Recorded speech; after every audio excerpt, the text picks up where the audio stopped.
taken out. Good evening to you all. I'm very, very happy to welcome you all here today to celebrate the wedding of Naomi and Jim.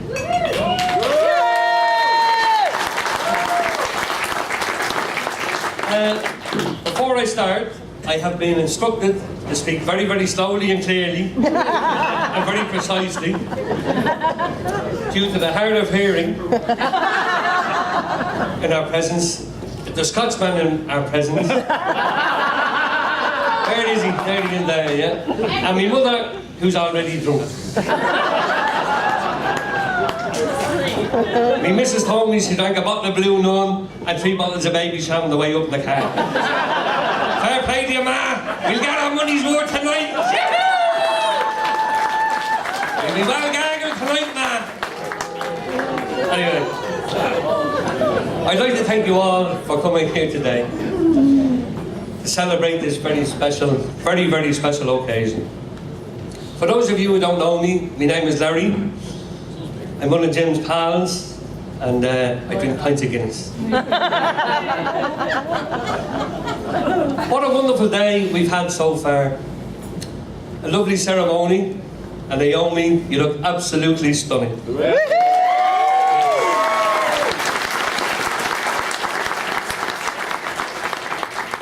And Jim, for taking off the shorts and the flip-flops for a couple of hours.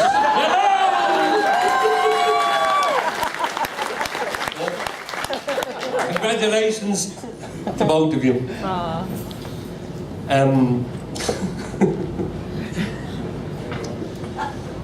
You know what, it's been very emotional, and I feel very emotional, and as you can see over there in the corner, even the old cake is in tears.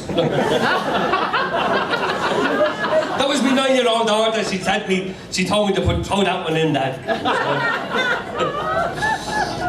My father is here as well tonight. And I asked him last week, I said, Dad, do you have any old tip of delivering a best man speech? And says he to me, Lar, your speech should take as long as it takes the groom to make love. So thank you all very much. Have a good night. I hope he's enjoying the crack.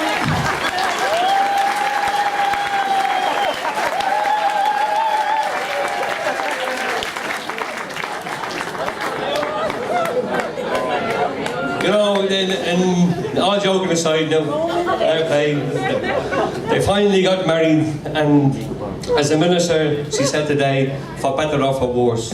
And as I was coming here in the limousine from the chapel, I said to myself, for better or for worse, how appropriate that was for Jim and Naomi, because I tell you what, he couldn't have done any better.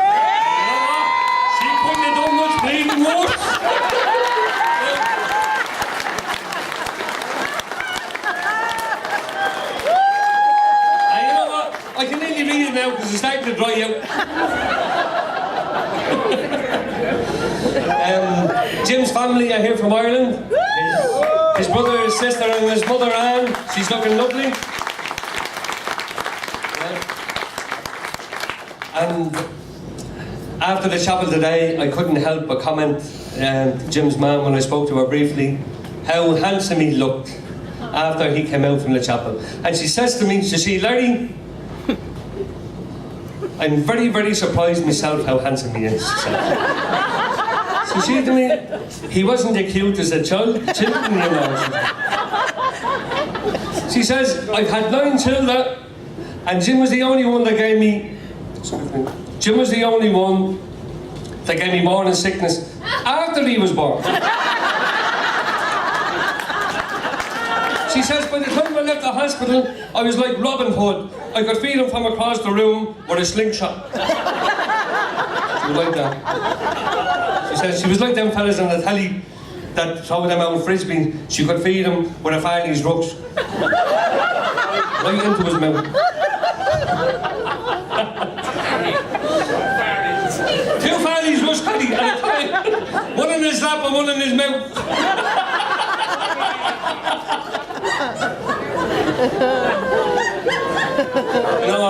All joking aside now, I would like to let you all know what a great honour it is for me to be Jim's best man here today. It really, really is. By looking around the room, I see a lot of familiar faces, and I know I'm just one of many equally suitable, close friends that he could have chosen here to be his best man today. And I know he chose me because I'm the best looking. He wanted nice pictures. No, in all honesty, Jim looks upon me as the pal from Dublin that he never had. And I look at him as the friend of Carlo I never bleeding wanted. Right?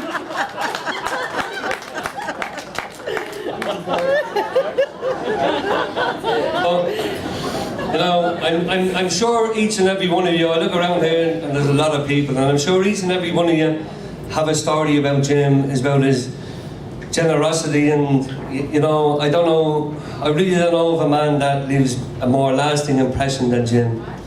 I remember 4 or 5 years ago now that I was going through some bad times in my life, and Jim took me in. He put a roof over me head.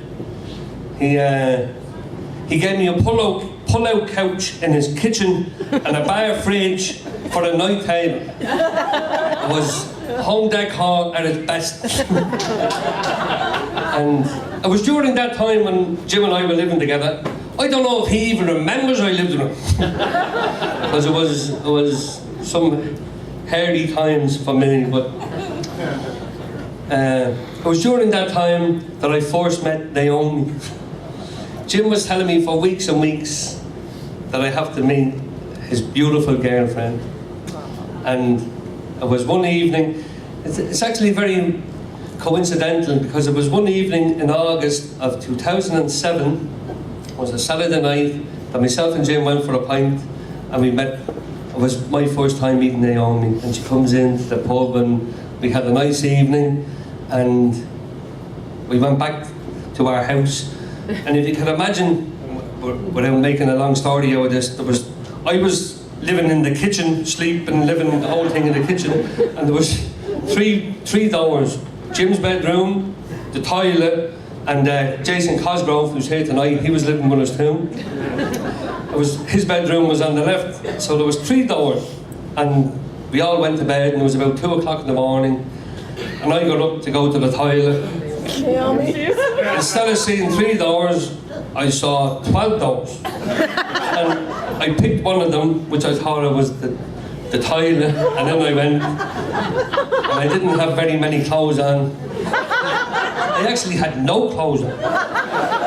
So off I went in the door, and I started doing me wee-wee. And all I hear was Naomi shouting, "Jim!" And all I hear Jim was shouting, "Larry!" And then I woke up and I said, "What?" And I was peeing on the end of that bed.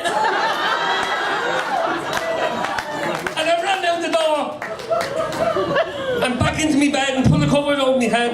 I opened the door of my night table and took a can of gargle out of it and back into my bed, and I didn't see Naomi the next day. And you know what? She's still with him.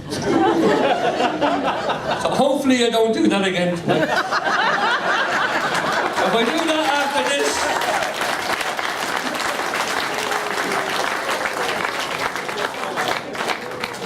Anyway, in closing, I'd like to pass on my thank you to the best man. Sorry, to the groomsmen. I'm the best man. To the groomsmen. I'd like to thank them very much for taking the day off work. That was absolutely very nice of them. And to the bridesmaids for getting Naomi to the church on time. I heard she put up a hell of a fight. And I would really, really, really like to personally thank Jim for giving me this great honour of being his best man today. You know what? I've yet to meet a more courageous, kind, and genuine pal. He's the true meaning of a friend. And on that note, from a man who would drink to absolutely everything and anything, I'd like to invite you all to be standing, to raise your glass in a toast to Jim and Naomi, Mr. and Mrs. Pio. Let's wish them well. May they have a long and happy and prosperous life together, and may the best day of their past be the worst day of their future. To the bride and groom, Jim and Naomi.